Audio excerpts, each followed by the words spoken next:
안녕하세요, 여러분. 양산간호조무사학원 원장 이태진입니다. 오늘은 감염병 예방법 공부하겠습니다.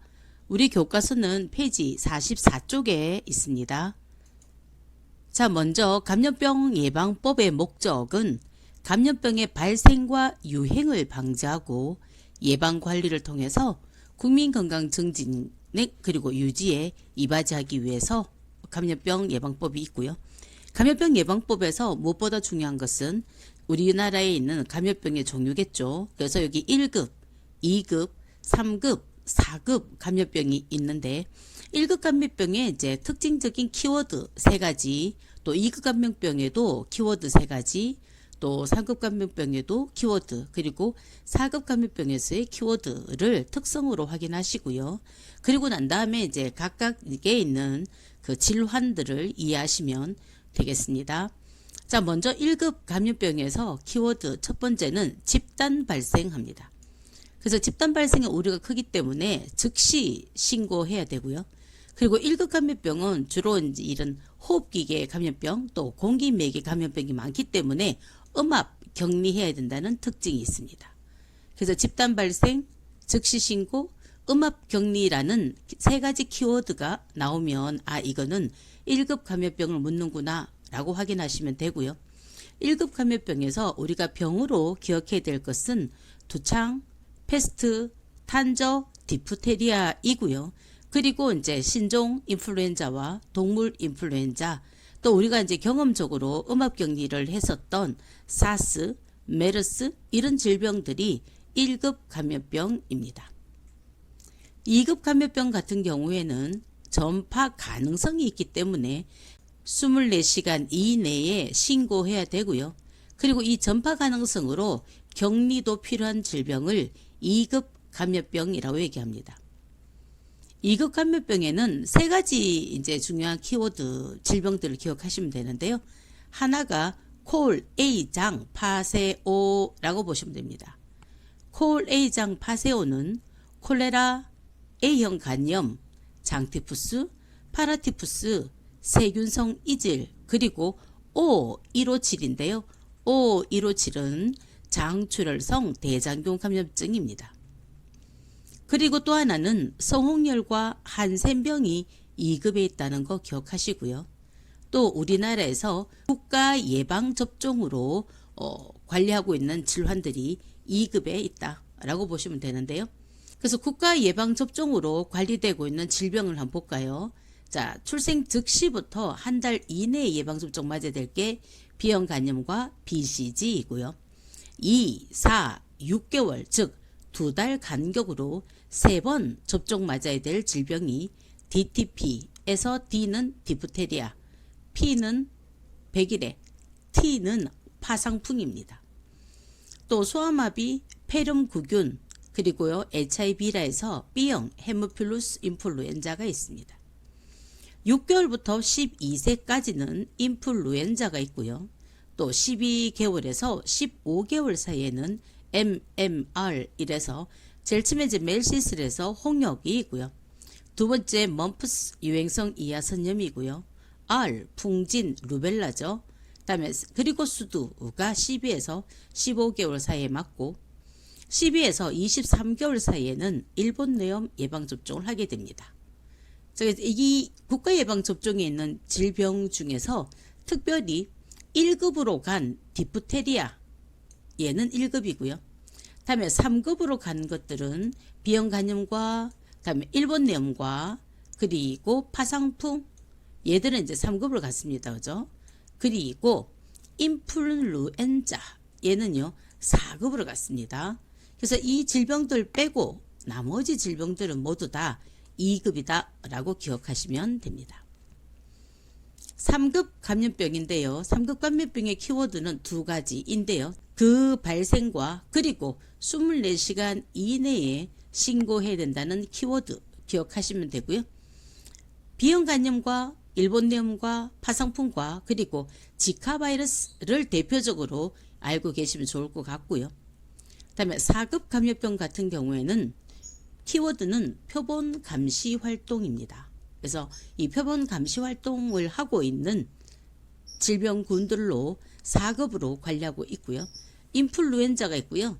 그다음에 수족구가 있고 그리고 각종 성병들, 그다음에 기생충 질환들, 그리고 약 내성 질환들이 있고 특별히 사람 유두종 바이러스에서 HPV 아시죠, 그죠? 그것도 4급에 있습니다. 그래서 이제 이렇게 해서 우리 감염병의 종류 확인하시면 좋겠습니다. 다음에는 감염병 예방법 안에서 용어 정의인데요.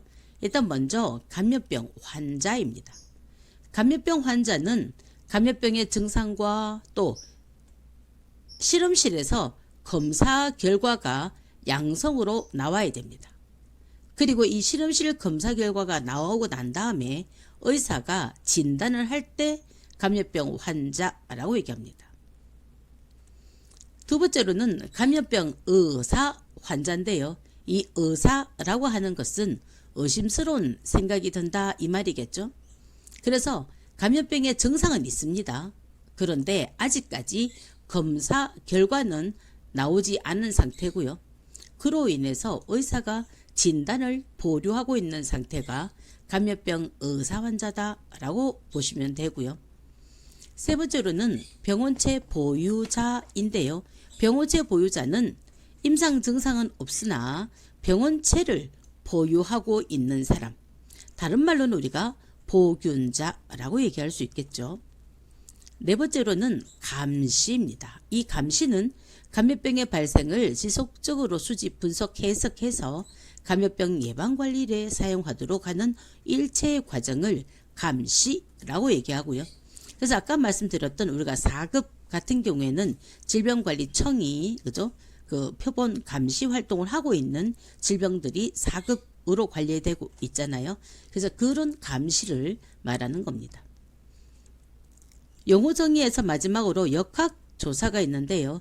역학조사의 목적은 감염병이 발생을 했을 때 그 감염병의 차단과 확산을 방지하고 발생 규모를 파악하고 또 감염원을 추적하기 위해서이고요.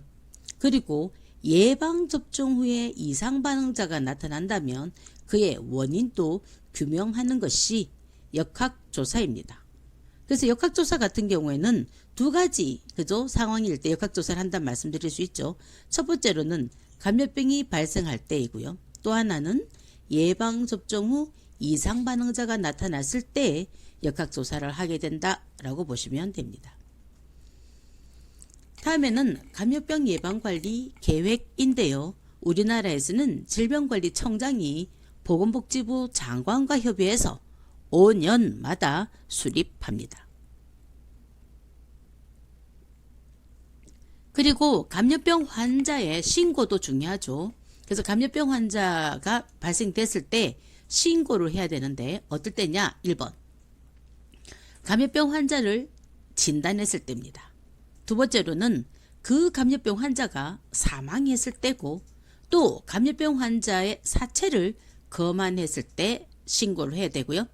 또 예방접종하고 난 다음에 이상 반응자를 진료했다거나 또 그 사람이 사망을 했다면 신고를 해야 되는데 의료기관에 소속이 된 의사는 소속 의료기관장에게 보고하고요. 그리고 이 의료기관의 장이 누구한테요? 보건소장한테 신고하도록 되어 있습니다. 그러면 의료기관에 소속되지 않은 의사는 다이렉트로다가 보건소장에게 신고하도록 되어 있습니다. 그리고 보건소장이 이런 신고를 받았을 때 시장, 군수, 구청장에게 신고하도록 되어 있고요. 또 시장, 군수, 구청장은 질병관리청장과 또 시도지사에게 신고하도록 되어 있습니다. 1급이라면 즉시 신고해야 됩니다. 1급은 즉시 신고하고요. 2급과 3급 같은 경우에는 24시간 이내에 신고하고 4급은 일주일 이내에 신고하도록 되어 있습니다. 이렇게 보건소장이 신고를 받았을 때 감염병 환자 명부는 3년간 보관하고요. 또 예방접종 이상 반응자의 명부는 10년간 보관합니다. 그래서 이 예방접종 이상 반응자 명부를 10년간 보관하는데 이상 반응자 명부이기 때문에 10년이라고 외우시는 것보다 예방접종 관련된 기록들은 모두 10년간 보관하더라 라고 알고 계시면 더 좋겠습니다. 다음, 아까 전에 말씀드렸던 이제 그 4급 감염병이죠. 그래서 감염병 표본 감시를 하고 있는 감염병을 우리나라에서는 4급 감염병으로 관리하고 있는데, 이 표본 감시 관리하고 있는 사람은 질병관리청장입니다. 다음에 역학조사입니다. 역학조사는 아까 말씀드렸죠. 감염병이 발생했을 때 역학조사를 하고요. 또 예방접종 후 이상 반응자가 나타났을 때도 역학조사를 하는데, 중앙에서 하는 즉 질병관리청장이 직접 역학조사할 때도 있고요. 또 하나는 시도지사나 시장군수 구청장이 역학조사할 때가 있는데, 시도지사나 시장군수 구청장이 역학조사해야 할 때는 관할 지역 안에서 감염병 환자가 생겼거나 또 예방접종 후 이상 반응자가 나타났을 때처럼 관할 지역이라는 힌트가 있습니다. 그래서 자기 지역 안에 감염병 환자나 또 예방접종 후 이상 반응자가 나온다면 시도지사나 시장군수 구청장이 역학조사를 하는 거고요. 질병관리청장이 역학조사해야 될 때는 첫 번째로는 2 이상의 시도에서 역학조사가 필요하다. 두 번째로는 감염병 발생이나 유행 여부 그리고 예방접종 후 이상이 반응한 역학조사가 긴급하게 필요하다라고 판단이 될 때, 세 번째로는 시도지사가 역학조사를 할 때 좀 불충분할 수가 있다라고 질병관리청장이 판단이 된다 하면 질병관리청장이 직접 역학조사를 하게 되는 겁니다. 그래서 우리가 이런 역학조사를 할 때 법적으로 누구든지 이 역학조사에 거부하거나 또 방해하거나 거짓말하거나 또 은폐하거나 사실 누락 등을 하여서는 안 되죠. 그래서 이 역학조사에 거부 또는 거짓말하고 이러면 그에 따른 이제 벌칙이 있기 때문에 절대로 이런 거짓말을 해서는 안 됩니다. 의료인이나 또는요 의료기관장이 자기 병원에 그저 어떤 환자가 왔는데 이 사람이 감염병이 것 같은 그런 우려가 있다. 그렇게 됐을 때 질병관리청장이나 시도지사에게 역학조사를 요청할 수 있습니다. 이것도 꼭 기억하시면 좋을 것 같고요. 그리고 우리가 감염병 예방법 안에 보면 건강진단이 있는데요. 이 건강진단은 특별히 성매개 감염병 우려로 성매개 감염병에 우려되는 그 종사자에게 성매개 감염병을 건강진단할 의무를 주는데요. 이에 대한 책임은 시장, 군수, 구청장이 집니다. 그리고 해부 명령과 다음에 시신의 장사 방법은 모두 다 질병관리청장이 책임지고 있는데요. 어떤 사람이 죽었는데 그 사람이 이제 감염병일 것 같아서 해부를 통해서 감염병을 확인하기 위해서 질병관리청장이 해부 명령을 하는 거고요. 그다음에 이렇게 감염병으로 사망한 시신이라면 매장은 안 되거든요. 바로 화장해야 되기 때문에 이렇듯 시신의 장사 방법을 결정하는 사람이 질병관리청장이라는 거 알고 계시면 됩니다. 그리고 고위험 병원체의 분리와 이동과 반입 허가와 관련된 고위험 병원체라는 말이 나오면은 무조건 질병관리청장이다 라고 기억하시면 좋겠습니다. 여기까지 하고요. 다음 내용은 다음 파트에 다시 하겠습니다. 감사합니다. 여러분의 내일을 응원합니다.